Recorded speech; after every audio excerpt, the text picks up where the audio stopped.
Welcome, welcome, welcome, everybody. It is Sunday, May 31st, 12 p.m. Pacific, 3 p.m. Eastern, or whatever time it happens to be where you are because you are watching us right now.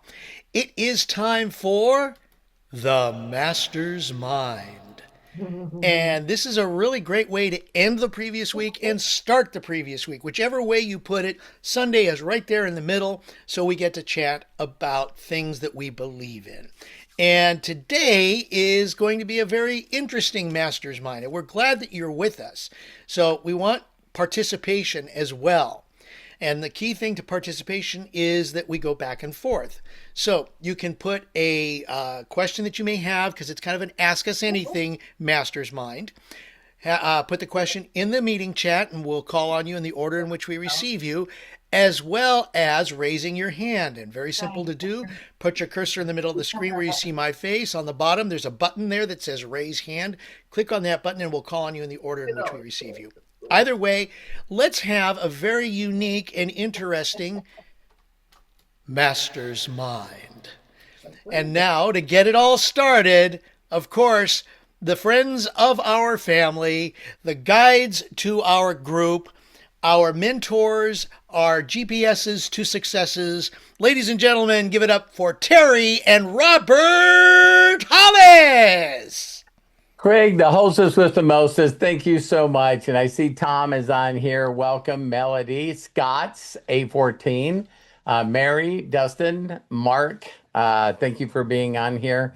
Coach Bob, Shelley, Deborah Grady, Arthur, Lisa Marie, and of course Matthew and Ezra, our son and our grandson. So that's really cool. And like Craig said, today what we're doing is Master's Mind. But I made the suggestion and I forgot to follow through with it. I'd like to dedicate the last Sunday of every month to just anybody asking any questions that has to do with, whatever belief, God. You got questions about this. The one thing that I knew when I grew up, it's like I constantly had these questions, but the problem is, it's almost like we got this programmed in our head from school. It's like, I don't want to ask a stupid question. And let me just share with you, just recently, something where I can really share with you a question that I asked myself that I did my due diligence on. And it was really simple. It was like I've seen people and in Catholicism that, they do the Father, Son, and the Holy Spirit. I just didn't know the right way they did it, what you touch first, what stands for what, and it's like it could be something that simple. I don't think even me is with my confidence and being bold, I don't think that I would ever ask somebody, hey, that Father, Son, and the Holy Spirit thing? Yeah. Could you show me how to do that and tell me how to do that and why each one? You see what I mean?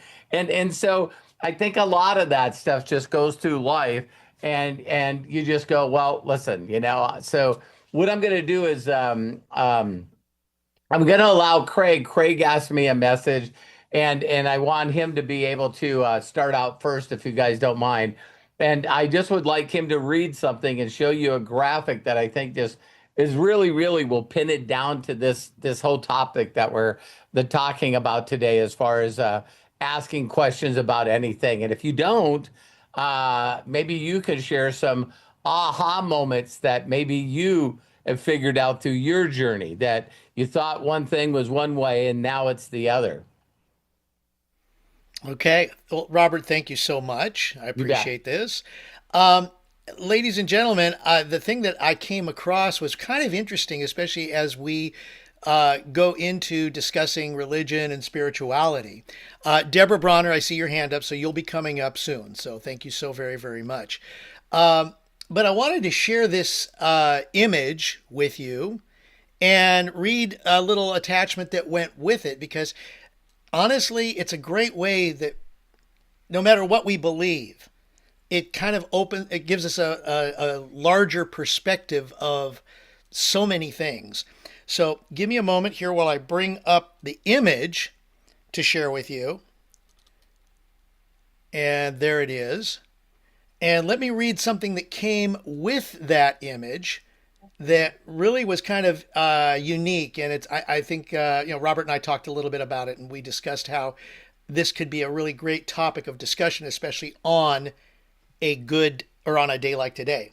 So here, allow me to read this. Religion versus spirituality. Know the difference. Two fish lived in the same ocean. One was kept safely inside a glass bowl. The bowl had rules, limits, and clear boundaries. The fish felt protected, but never truly alive. The other fish swam in the vast ocean. It faced currents, storms, and uncertainty, but it learned the depth of water by living in it.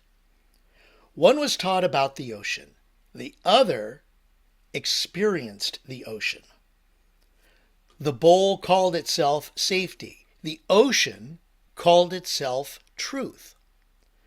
Religion teaches you about the water. Spirituality invites you to swim. And the message being, religion gives structure and direction.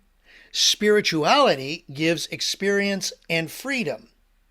One teaches belief, the other teaches awareness. One explains the ocean, the other invites you into it.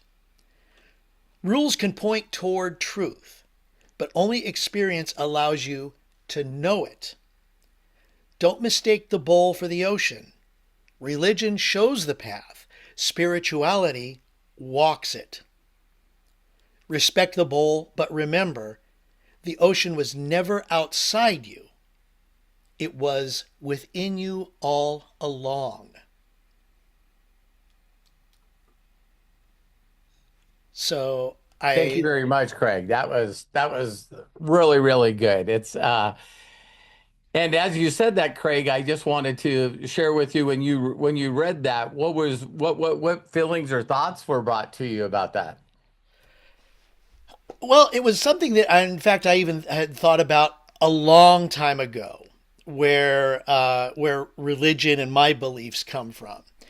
Religion is a foundation for which our culture, our group, our tribe is raised on, in a sense. It teaches us morals, it teaches us ethics. But without being out in the real world, without being outside that fishbowl within the ocean, how will we work with all of these elements that we as human beings, as greatly individual that we are, how well does that prepare us to get us along with the rest of the world, where we come across people of different beliefs, different ideas, different understandings, different cultures? Yes, we're given this foundation, and I've always said, at least when we talk spirituality from my perspective, that I appreciate the fact that I was raised Jewish. The Jewish traditions, the Christian traditions, the Muslim traditions, a lot of these traditions go way, way, way, way back in time. But how well they adapt, like our Constitution of the United States, is that was then and this is now. One of the things I know, Robert, you and I kind of talked about was in the Jewish religion and the Christian and Catholic faiths, because the Jewish religion was the foundation behind those two specific religions, or the branching out now as there are so many different sects. There were 613 laws that were listed in the Bible, the Torah, at that time. That's what the Jewish Old Testament is called, the Torah. Do those 613 laws, are they all, they're guidelines. They're not rules by what we live today, because we've changed over the years. Right. And to me, that is what is so great about, okay, yes, we need the religion as our foundation, but we learn, we adapt, we grow. We understand that, yes, we have been built by this foundation, but does that define us to the rest of the world? And if we venture outside our bubble, our fishbowl, how are we going to respond to other people? Well, there are basic principles. There are Right. basic principles by which we as humans subscribe to in order to get along with everybody else in the world, regardless of our beliefs, cultures, and whatever. But by understanding where we come from, a phrase that I've always loved is know from whence you came and whither thou art going. Now, many of these 613 laws that were part of the Old Testament are really not, what is it? They don't work in today's society. So you adapt, you grow, you build, you learn from. They give you the foundation. In the Jewish religion, a lot of times our scholars fight back and forth, verbal, or discuss vigorously, let's say Yeah. that, about how the old traditions are to benefit today, how the old traditions are translated in today's society. And this has gone along since for many, many, many, many, many years. And there have been a lot of lively discussions about this, including one in particular that dates back to maybe 33, 34 BCE, before the Common Era, before Christ, however you announce it, when Jesus came around, because he challenged many of the beliefs at that time. And whereas this was the way to follow things because this is the way that we were all raised, but yet what he did is he talked about things in general, about people, about humans that were more spiritual. Not that the Jewish people back then aren't or today aren't, but his beliefs brought in some other things that at that time were not. And so, how accepting are we of what's outside that fishbowl that we may be living in? And that's where I think this particular, poem, which was Right. from, it was a part of a Buddhism post. When I caught my eye, I just thought, and especially with what we've been talking about, Robert, over the last few weeks, this to me was just something that was, wow, this hits it on the head. And depending on how spiritual you are and how religious you are, how you need to open up your mind and understand what is going on from everybody, regardless of their beliefs, cultures, and religions. So I thank you Thank very you. much for allowing me to share that, because to me, yes, religion is important, but also living with our other human neighbors is just as important, so that life on this big blue marble continues. Well, everybody give a shout out to Craig. That was really, really awesome. You know, when I seen that fishbowl thing and asked you to share it, the first thing I thought of was I believe that it was Albert Einstein that was saying everybody thinks they're intelligent, but you would never ask a fish to climb a tree. Yes. You know what I mean? You would, because they just don't have that. You know, why is that the basis of intelligence? David, thank you for being on here. So there's just a couple other things that I would say about when a person goes from, and again, this is just my thoughts, and I want every one of you, that's why I would like you to ask any question, is like it is so unique. I heard this in a short video and I totally believe it. But the definition of humility is not pretending something. Humility just means that you don't know and you're still learning. You don't know and you're still learning. So, one of the things that I've noticed about my search, my journey, seek and you shall find. I tell people all the time that I'm a seeker. I'm a constant seeker. It says, knock on doors and they'll be opened. Seek and you shall find. And so is I think that's very unique in that scenario. Then the other thing that I would say, Craig, when you look at religion versus spirituality, it really isn't to me logic. It's like I still think that people make the hugest mistake by finding who they are and where they're going because they do it based on logic and following rules versus on feelings. And I'll give you guys a neat thing where every time I try to help people understand, just trying to understand, so a lot of things will say it's a mystery or lean on you can't lean on your own understanding, because you just don't know and you're never going to know. And people don't like that. People don't like that. They want logics and facts on how you can prove something or disprove something. But that's the exact description of the opposite of faith. So I'll give you guys a neat example. It's like when we watch people express their feelings. How many of you know people? I'm not saying you. How many of you know people where you immediately go, I don't get it?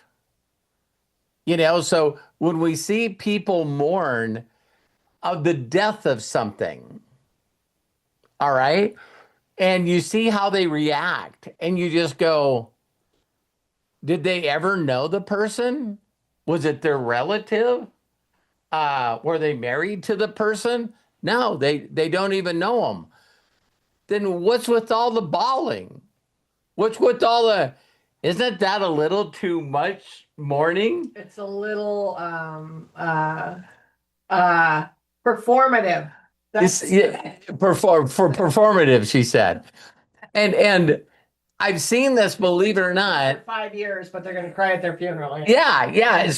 So we always see this, that people don't mourn the way we mourn.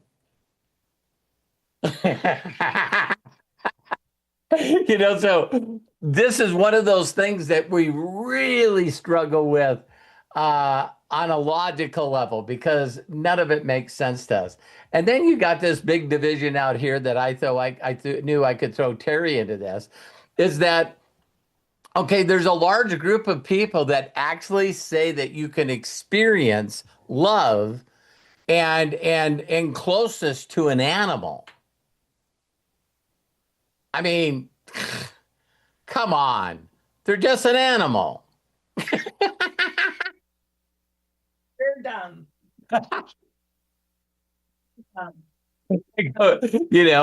Now, if you guys want to know what side I'm on, if you talk to my daughter-in-law, Hannah, or you talk to my sons or even my wife, the last time one of our Goldens passed away, Bo, you're looking right now at the person that totally lost it uncontrollably as far as just being ripped apart because that dog, well, it was the suffering before he passed away, and I just like, man, he's just unconditional love. It's like all he's there to do is make sure that you're loved and you're okay. And then when something like that, happens and there's a bunch of people are like, well, wait a minute, man, it was a dog. You know what I mean? But I find it very interesting. Do you guys realize that when someone doesn't understand another person's spirituality or religion, they immediately go to logic? Why would you immediately go to logic? Because you don't understand. So I don't mean to offend anybody when I say this, but when you really hear people talk about explain Scientology to me again, and you're like, I'm good. These people believe this. It's like, what? You know what I mean? And then, other religions, I won't go into them, but like you hear about it, like the first time that I got to spend time in Asia and we were walking around, I believe that this was either, it was Thailand or somewhere, but man, the number of temples and places where you could give your sacrifices or whatever donations to the, I'm exaggerating here because I don't know what the number is, but to the, 1,354 gods. You know what I mean? It's like, you know, it's crazy what we do to elephants around the world. But man, you go to Thailand, you get caught even yelling and screaming at an elephant, they'll just assassinate you. Yeah. They'll just assassinate you. But how do they feel about dogs? See, now we come back. It's like, But a snake and a spider. yeah, it is like, so then, the feelings around when you're in India, around cows. You know what I mean? It's like, so when you get around a group of people that were born and raised in a culture where, like Native Indians sometimes, I got raised by a family of Native Indians, and it's like, it's the wind god and the water god and the earth god and mother, Mother Earth, and it's like, wow, So then how can you mentally with logic, this is me, not trying to make anyone mad here. But when you go after people on a logical stance based on what you don't know, I just think you're being an asshole. Just straight out. Because what you're doing, it'd be like Arthur and I and Terry become good friends over the years. And I don't know how many people do this, but they see Arthur with a cat and they go, "Oh my God, I hate cats." It's like, can't you? Is there any way that you could put like a delay switch between your mind and your mouth? You know what I mean? It's like just because a person likes a certain kind of animal, you gotta go, "I hate cats." You know what I mean? It's like, I don't get the snake lovers. Yeah. I do not get the people that have pet snakes. I don't get that. Yeah. And so I think that if you wanted to learn other cultures and learn how to help people, stay with your feelings. While we've been doing these is where I had that aha moment for me with Matt. It's like, if me and Matt got into a discussion about my beliefs, I will always was trying to explain to him on a logical reason why I felt the way I felt. Well, then Matt had all kinds of, research that he's done. He seeks and he'll find what it is for him. But now he's all of a sudden, "Well, Dad, did you know this? Did you know this? Did you know this?" And it was all based on logic and search and history when that wasn't why I believe what I believe. I believe what I believe based on feelings and things that have happened to me. You guys get where I'm coming from? And it's like, so that's why when you ask these questions, just keep that thought there. So I thought I'd share that with you guys because when you go to a feeling kind of thing, is people go, "Well, why do you think that way?" What if you just responded, going back to Arthur? It's like, I don't get cats. I just don't, I don't like cats. I don't get cats. What if Arthur's only response is, "Well, cats make me feel good. I love cats, and cats really, really make me feel good." See, now I really got to be an asshole to crap all over Arthur's feeling. Does that make sense to you guys? And when I talk about the morning, how crazy could we get on the way that people are buried?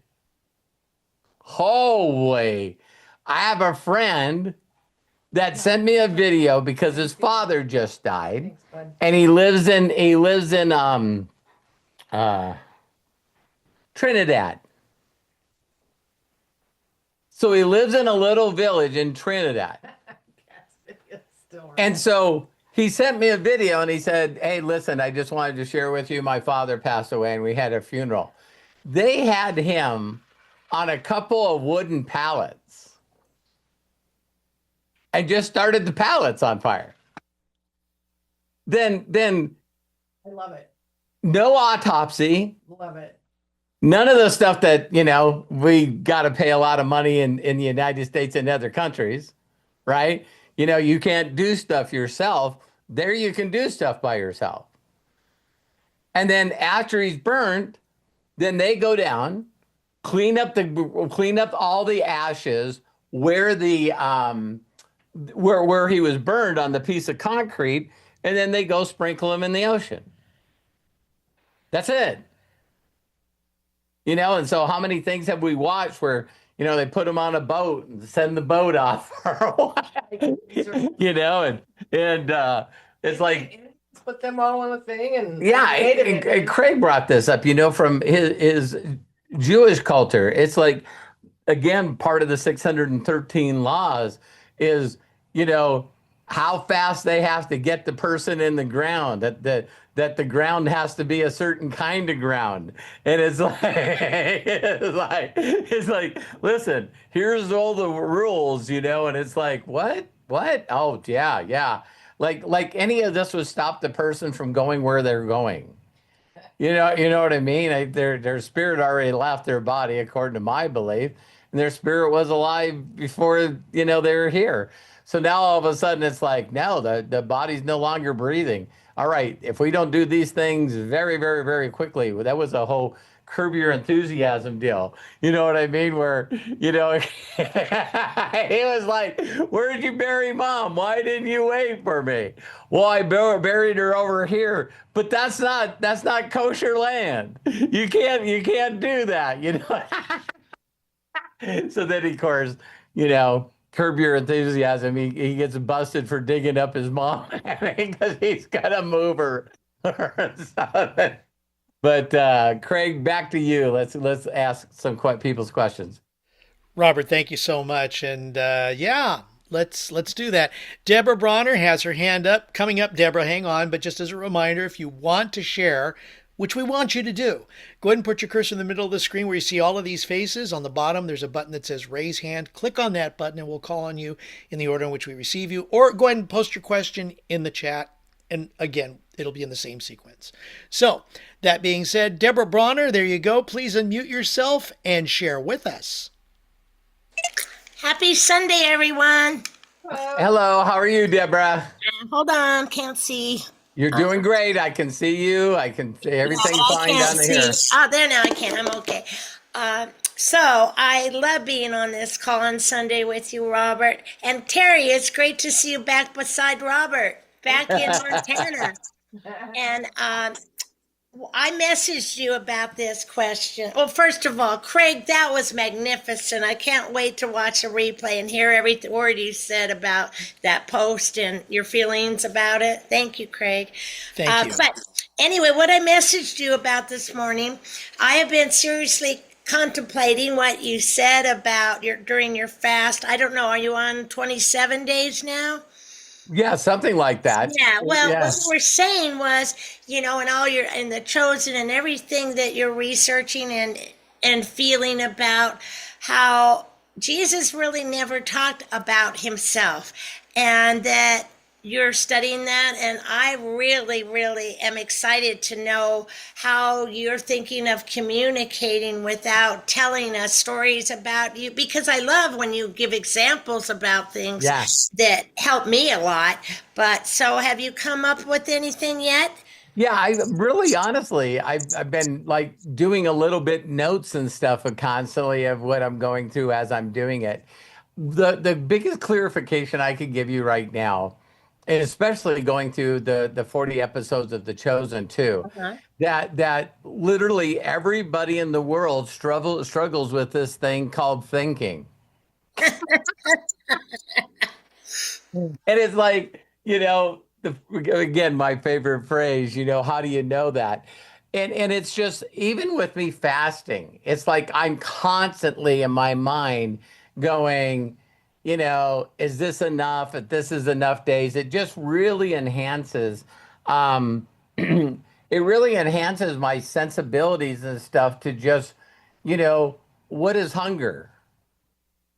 And then, it makes me research and find out, just exactly what the human body needs. And when you think about that, then other people are like, "Oh my God, I could never do it." Well, you're just stating the number one thing that Henry Ford says. If you think you can't, you can. If you think you can, you can.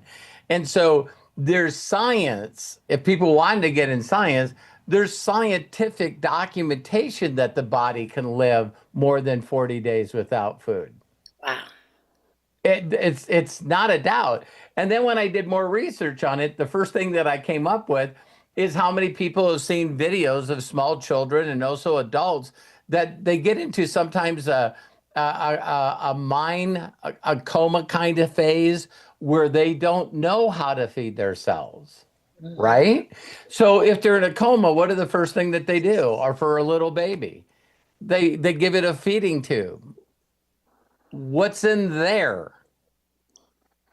You see what I mean? It's like, so if you're trying to keep a body alive, there's got to be a solution, So there's stuff like that, Deborah, that I'll share with other people, because then it's like, because when you realize the difficulty in the fight is really just all your brain. Absolutely. It's just all your brain. And then what it does for me so far, this fast, because I did it for different reasons, this fast made me really realize, and just in other places in your life where you constantly say, I either can or can, it's like, this is what I have to do. And that's what got me to the point of going, okay, if I could surrender anything, just surrender and fast on something other than food, it really, really comes down to this whole concept of, wow, can a person professionally serve somebody? Like, man, thanks for the download. I just got a big download right now. So when you're dealing with a professional therapist, a psychotherapist, it's like, isn't their job to help you through the process? How much do they talk about themselves? We're not paying money to sit down with a therapist so they can tell us their last fishing story. Yeah. Or let me tell you what me and my wife go through. Or this is how I reacted to my son. See, as a professional psychotherapist or a therapist, their job is to help you with your thoughts and feelings. Isn't that wild? So it was like the 30th episode around there, where I understood that all that Jesus talked about in these episodes is he kept telling them what they needed to do and how they needed to lean on their relationship with their Father. See, he kept saying this concept that all of them had an incredible struggle with looking at God, being taught the Torah that were the laws of Moses, right? And there was this constant thought that, Jesus would bring up is like, what kind of relationship do you think that Moses had with my father? See, this is what really messed everybody up, because they go, your father. And then he would say, well, when Moses was talking to his father, and people are going, are you talking about God? Moses' heavenly father. See what I mean? And that's where the confusion was really coming in. And it's like, even one of the biggest scenes, which was his personal rabbi, he went back, to Jerusalem, and everybody was talking about all the miracles and stuff he did. So they wanted him to do the talks that they do during this, the Passover. And you could see Jesus going, I'm not interested. But all his buddies were, this is the guy that we, grew up with. So let him tell it. And so that's when you could see his rabbi that loved him very much got in his face. And he said, you're taking too big of a step. And he went, why? And he was going, because you're talking about the laws of Moses. And Jesus leaned in close to him and said, I am the law of Moses. All right, too far. And so I really appreciate you asking that question, because there's so many of them that I just consistently go, okay, is that a thought? Why is it this way? And my whole thing was, wow, it was just this aha moment that I had when we were talking on that daily wisdom, where I just went, wow, is it possible to just, and now I answered my own question, so thank you, Deborah. Is when you're learning to be a very good therapist, I think you're probably taught not to ever talk about yourself and your stories. In fact, now that I think back at it, there's always been this challenge with therapists where the person will say, well, why don't you tell me a little bit about yourself? You're asking these personal things about me. Are you married? Do you have kids? And it's like, we're not going there. We're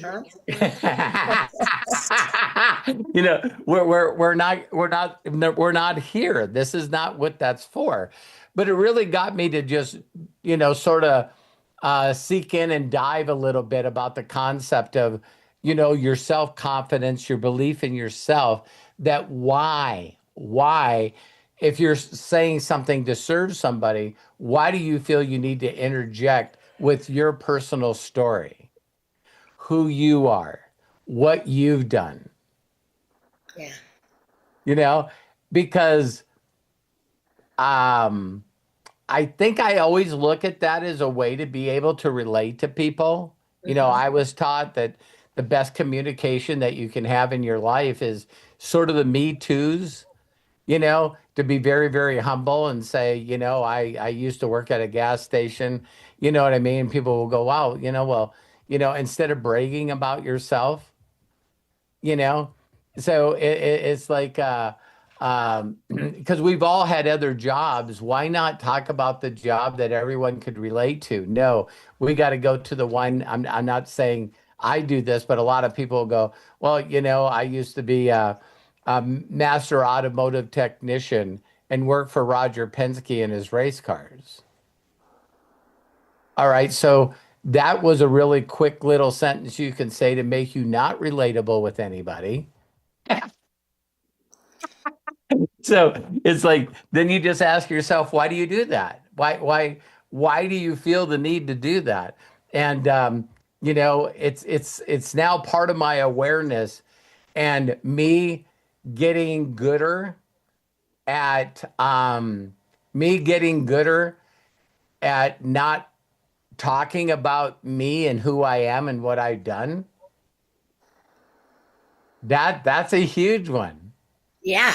that is a huge one. Is it truly possible to serve other people, give them hope, and inspire them without having to talk about yourself? Well, more to be revealed from you, Robert. Thank you for answering me. Yeah, thank you. Because here's another thing. You brought this up, and I'll finish with this, Deborah. Because you really just brought a lot out of me. You always do. A lot of you when you ask questions. It makes me trust and just open up. But we love you so much, and this is a safe place. Well, it is a safe place. I love that. And here's another one. It's like maybe that because we have this need to feel significant. We have this need to feel like we're part of something, that we're just like not a nobody, right? Mm-hmm. So with this need of significance and everything, and we started this whole thing out with Craig talking about what he was talking about. How many people do you guys know that when they're correcting you, listen closely, because I've never said this before. When they're correcting you about your feelings, they then bring up their whole background about why they're so much of an expert than you, including religion. Yes. So if you said, Well, let me share with you a little bit about, the higher power. And the person goes, where did you go to theological school? Do you have a master's or do you have a PhD in theology? I don't know. What did Jesus have? Perfect.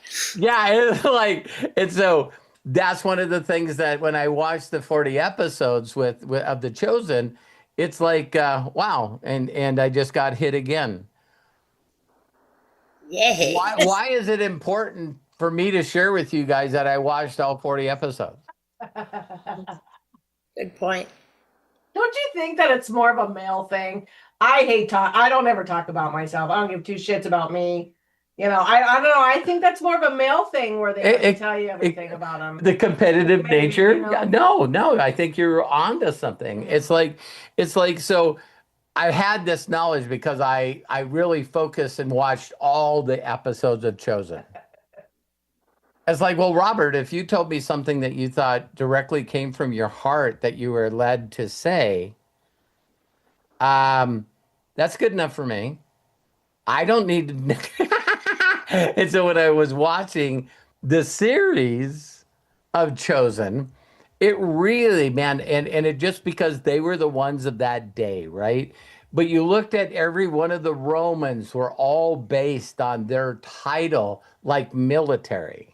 It was like, it was just really, well, this person's this, and it was all this military hierarchy.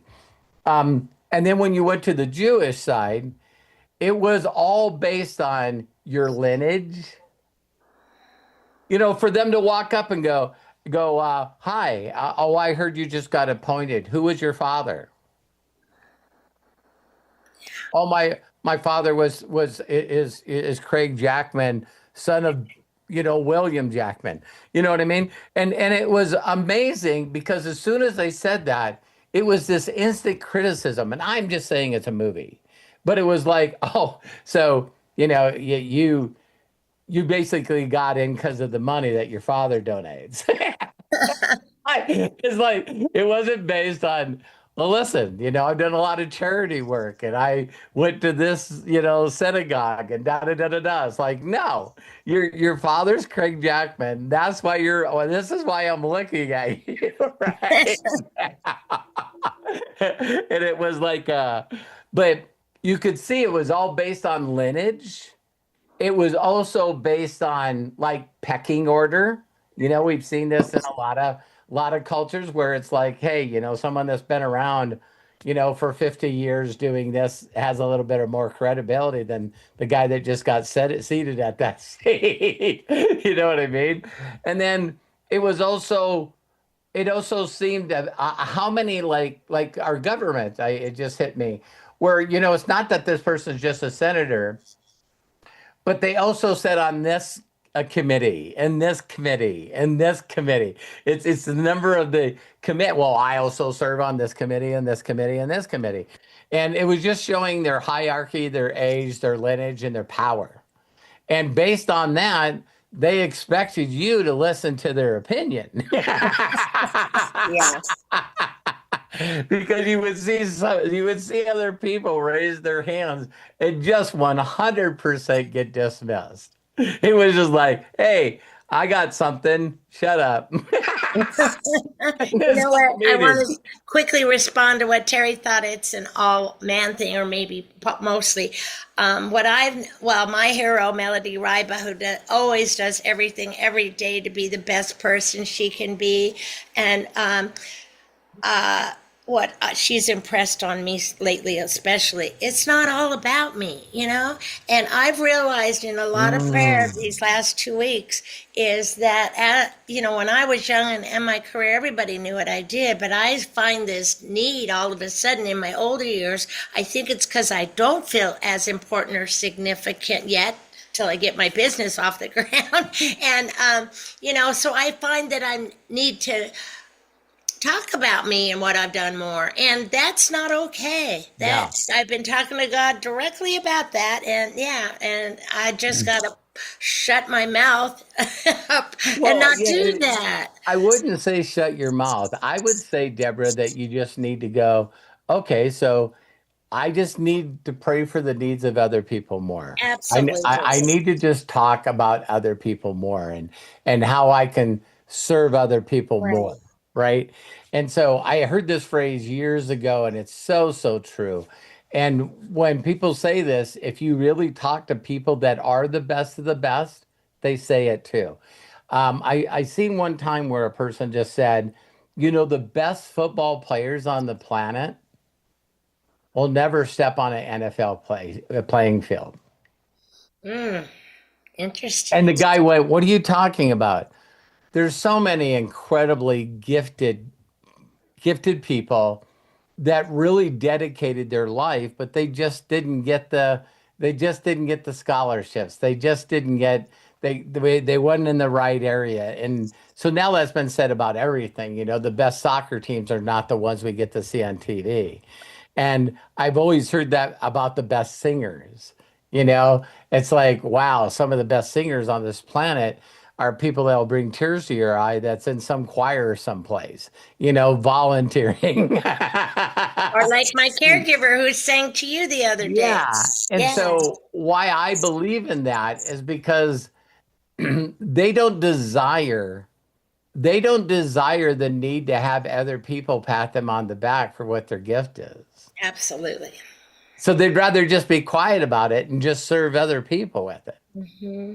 What a great lesson, Robert. Thank you Yeah. so Thank much. you. I love you. I Thank love you. you. I love And you. Thank you, everyone.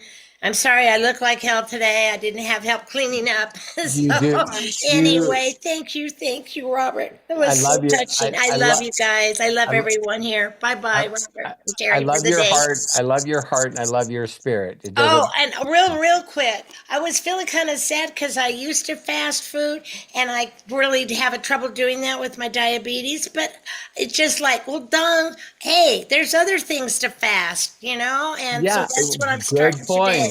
Good point. Yeah. When it comes around to fasting, it's really about taking things that you really love that you don't think you can do without, and It's just like sacrificing, right? yeah, and just For get. God. It's more not sacrificing. It's more that if it was on your mind so much and then you just took it away, it just gives you reverence and allows you to remember the things that you should be grateful for. Amen. Right? So you probably, hey, I'm grateful for this day, or I'm grateful for my wife, or I'm grateful for, that I get to live and take a breath another day. The only reason for doing it is just basically getting down to the basics. Getting down to the basics, to hug the tree, to go out barefoot and move your toes in the grass, stuff that we just constantly are taking for granted. It's more, if we're going to put our mind in that mindset, what can we learn to be grateful for? What can we really, really dive in? And like for you, I believe that a lot of the stuff that you say about yourself would no longer be an issue if you just knew how God seen how much of a miracle you are. Amen. Thank you. So when you know that you know that you know that you are a miracle and a daughter of God, and no one else's opinion matters. Right. I'm So I grateful love for you, Robert and Terry, and everybody on this call. Thank you so very much. I love you, Deborah. Have a Bless great the rest Sunday. of your days. You Bye bet. bye. All right. Wow. Thank you so much, Deborah. Appreciate that. Is there anybody else who would like to share or have a question? Go ahead. If you please raise that hand. If not, let's see. What is this Faith just put? I was reading. Yeah. Faith posted something here in the chat that was very good, and I think I'm going to read this as we, I guess, wrap up our Master's Mind today. Faith Castio says, I was reading today that if you're feeling sorry for yourself and things feel like they are never going to change, start helping other people. Amen. Get your mind off yourself. Works every time. Yes. It works Absolutely. it never fails when you put your focus on helping other people. It does two things. It takes you out of that mindset, but then it gets you back to that grateful mode. Yes. You know what I mean? I tell people you want to challenge yourself, go to a children's hospital and just go there just to hang out because you'll watch children that are happy and they don't have long to live. It's like, what state of mind do you have to be in if you spend a majority of your life in a hospital? Excuse me. So, thank you all. I hope you enjoyed this. It's we're all just seeking our way, and we all have our own personal DNA, and we all have our own journey, and I think that's why a lot of people don't get it. They don't get it because they're doing the comparitis. They're thinking that they're worse off than anybody in the world. Their story's worse off than anyone in the world. It's just this constantly overthinking about ourselves instead of trying to learn to put a smile on somebody else's face and make them feel good. So I love you guys and thank you very much. I'll turn it over to Craig. Thank you so much, Robert. And got to give shout outs to Deborah Bronner, Faith Costu. Thank you, too, for joining us here on today's Master's Mind. Thank you, Craig, for sharing. Thank you. Don't forget, tomorrow, 9 a.m. Pacific, noon Eastern, we have recess.